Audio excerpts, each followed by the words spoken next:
হবিগঞ্জ সদর উপজেলার হাজী আমির আলী উচ্চ বিদ্যালয়ের প্রধান শিক্ষকের বিরুদ্ধে নানা আর্থিক অনিয়মের অভিযোগ উঠেছে। এমনকি স্কুলের ল্যাপটপও নিজের বাসায় নিয়ে রাখার অভিযোগ রয়েছে তার বিরুদ্ধে। তার এমন কর্মকাণ্ডের কারণে ক্ষিপ্ত পুরো গ্রামবাসী। হবিগঞ্জ সদর উপজেলার জয়নগর গ্রামের হাজী আমির আলী উচ্চ বিদ্যালয় প্রতিষ্ঠার পর স্থানীয় মানুষ আশায় বুক বেঁধেছিলেন। ভেবেছিলেন ছেলে মেয়েদের ভালো লেখাপড়া করাতে পারবেন। তবে তাদের আশাহত করেছেন প্রতিষ্ঠানটির প্রধান শিক্ষক আব্দুল গনি। তার অব্যাহত দুর্নীতি ও নিয়মের কারণে নষ্ট হয়েছে স্কুলের শিক্ষার পরিবেশ ও মান। বিভিন্ন অজুহাতে সাধারণ শিক্ষার্থীদের কাছ থেকে আদায় করেছেন অতিরিক্ত টাকা। সাবেক এমপি আবু জাহিরের সুদৃষ্টি থাকায় লাগামহীন অনিয়ম দুর্নীতির সিন্ডিকেট গড়ে তুলেছিলেন আব্দুল গনি। তার সাথে যুক্ত ছিলেন কয়েকজন সহকারী শিক্ষক। অষ্টম শ্রেণীর রেজিস্ট্রেশন করেছিলাম। রেজিস্ট্রেশন করার সময় 1000 টাকা দিয়েছে। তারপর আবার রেজিস্ট্রেশন কাটতে আবার শিক্ষকের থেকে নেওয়ার জন্য এই সময় আরো আপনার দ্বারা 500 টাকা দাবি করছে। এগুলা কি ক্লাস করার মতো অবস্থায় আছে? স্কুলের কোনো সৌন্দর্য, কোনো পরিবেশ, কোনো কিছু আমাদের স্কুলে হয় না। বাথরুম মানে আপনারা তো কইছে বাথরুমের ওয়াশরুমের কোনো ব্যবস্থা নাই। ক্লাসরুম বলে কোনো মানে অস্তিত্বই নাই। কয়েকদিন আগে আমরা স্কুলে একটা পরীক্ষা আইছিল কম্পিউটার বিষয়ক, আমরা ফাইডাইশন ও আইসিটি বিষয়ক, আমরা শিখাইয়া দিয়েছেন। আমরা স্কুলে 17টা ল্যাপটপ আছে, আমরা এগুলোতে প্রশিক্ষণ দেওয়া হয়েছে, প্রজেক্ট আছে, আমরা এগুলো হয়ে দিয়েছি। আমরা কি হইতাম অথচ আমরা এগুলো চোখই দেখছি না, আমরা এগুলো কিছুই আমরা স্কুলে আসিল না। অথচ আমরা এসে হাদিস অন্যান্য স্কুলেরা গিয়ে বেদম টাইপিং করে, কিন্তু আমরা কিছুই পারি না, আমরা চিনিই না কিভাবে চালু করা লাগে। দুজন শিক্ষক আছে, একজন দপ্তর আছে। দপ্তর জিএসসি ফার্স্ট 3 বার এসি দিবেল, টানা 3 বার এসি দিবেল, সে দপ্তরের চাকরিতে নিয়োজিত আছে। আবার আমরা জানি 16 জন শিক্ষকের মধ্যে তার 2টা নাম আছে শিক্ষক লিস্টে। কিভাবে পারে সে ক্লাস 9 ক্লাস নিতে, জিএসসি 3 বার এসি পাস করে 9 ক্লাস নিতে? একটা মাল্টিমিডিয়া ক্লাস নিতে এখানে যতজন শিক্ষক আছে প্রিন্সিপাল এমন যোগ্যতা নাই একটা মাল্টিমিডিয়া ক্লাস নিতে।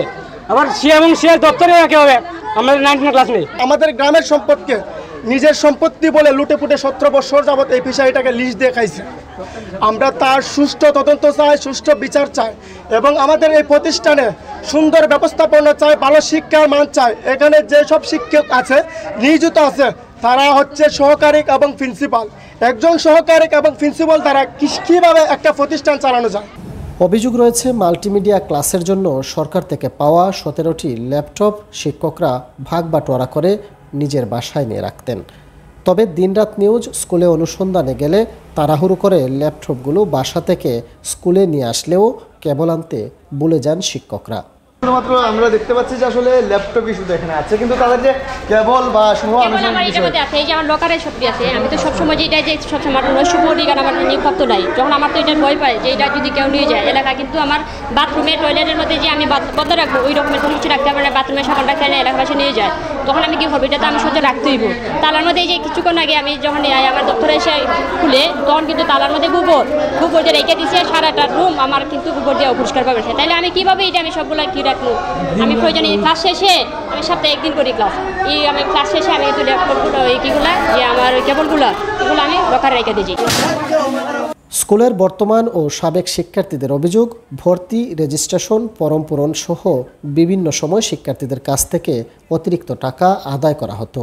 নিয়মিত নেওয়া হতো না ক্লাস। যেমন চলতি বছর মাত্র 34টি ক্লাস নেওয়া হয়েছে এই স্কুলে। ফলে এবার এসএসসি পরীক্ষায় ফল বিপর্যয়ের সংখ্যা শিক্ষার্থীদের। হয় না নিয়মিত ক্লাস, কোনোদিন ক্লাস হয়ই না। কিসের জন্য হয় না? আমরা স্কুলের প্রধান শিক্ষকই ঠিক না। যদি গাছের গুড়ি না ঠিক থাকে তাহলে বাকি মানুষ কিভাবে ঠিক থাকবো? বারবার কই যে ম্যাডাম আমরা ক্লাস করেন, ম্যাডামেরা বলতে আইতাছি কয়া, তারপরে তারা আয় না। লাগামহীন দুর্নীতির কারণে ক্ষিপ্ত অভিভাবকরাও। আজকে যে স্কুলের মধ্যে আমার একটা মেয়ে লেখাপড়া করে, ফাই সময় আমার মেয়ে স্কুলের ব্যাপারে দেখো যে টাকা লাগে, পয়সা লাগে, এটা খান কই এরা যে রেজুয়ান, এর মধ্যে খাদির আছে লেখাপড়া করা, এর মধ্যে মান্না আছে এরা লেখাপড়া করা, ছাত্রের পড়া। কোন এরার বয়স কত আর ছাত্রের বয়স কত? কোন এরা কত যোগ্যতা লয় স্কুলের মধ্যে লেখাপড়া? এরার বাধ্যগত লোকদের ম্যানেজিং কমিটি দেওয়া। 2টা নাতি হনে পড়ে যে এই দিন তো 6 ভর্তি আজ 6, 7, 2 বছর হয়ে লাগ এই দিন একটু জায়গা লই যে গোদালে বাইরে স্কুলের লাগাবাড়ি আমার 2-3 বছর ধরে স্কুলের টিপুলিতে পানি ওঠে না। লেফটিনও দেখলেন তো, আপনি তো ক্যামেরাই করলেন, লেফটিনে বইতে পারে না। মাস্টার থেকে ধরে আমার লেফটিন ব্যবহার করে, আমার টিবুল ছাত্রছাত্রী যে অশান্তি করে আরও আশেপাশে বাড়ি ঘর আছে এখানে গেলে তারা বকা চকা ছাত্ররা করে আরও যদি আয়া অভিযোগ জানে আমার পুকুরও পানি আছে কম আছে না নিয়ে তোমার বাড়ি যায় খেলে। তবে স্কুলে পাওয়া যায়নি প্রধান শিক্ষক আব্দুল গনিকে। মোবাইল ফোনে অভিযোগ সম্পর্কে জানতে চাইলে তিনি সব বিষয় অস্বীকার করেন। এক পর্যায়ে কেটে দিয়ে ফোন বন্ধ করে দেন। সকাল 9টা বা 9:30টার ভিতরে স্কুলে গিয়ে পৌঁছি। সর্বোপরি আমি 3টার সময় স্কুল ছাড়ি। পরীক্ষার ফিস 500 আদৌ দিছে না। তাদের হাতে যদি কোনো ডকুমেন্টস থাকে তাহলে যেন দেখায়।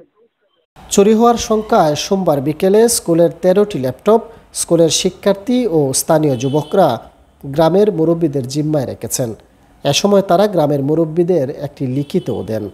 পরে অনির্দিষ্টকালের জন্য স্কুল বন্ধ করে দেন তারা এবং স্কুল খোলার পর কর্তৃপক্ষের কাছে ল্যাপটপগুলো বুঝিয়ে দেওয়ার প্রতিশ্রুতিও দেন।